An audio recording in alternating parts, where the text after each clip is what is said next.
Lena had always been a heavy sleeper. She could sleep through storms, alarms, and even her own snores. So when her friend invited her on a weekend camping trip, Lena wasn't too worried about waking up early. The first night in the woods was peaceful. Lena and her friends sat around the fire, telling stories and roasting marshmallows.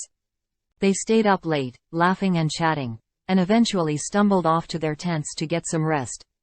Lena fell asleep quickly, but she was abruptly awoken by a loud, piercing noise.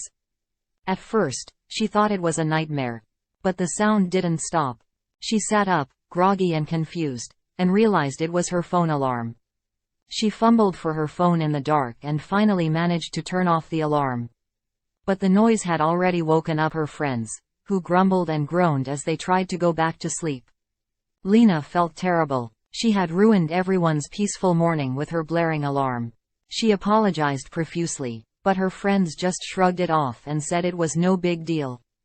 But for Lena, it was a wake-up call.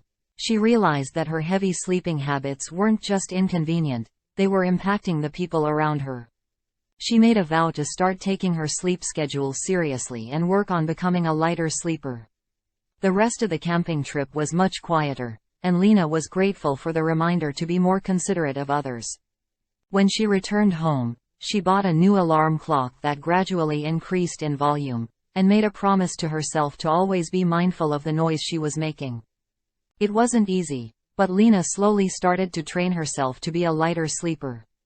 She discovered that she felt more rested and alert during the day when she woke up naturally, instead of relying on blaring alarms.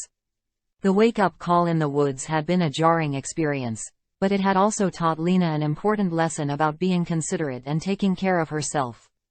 And for that, she was grateful.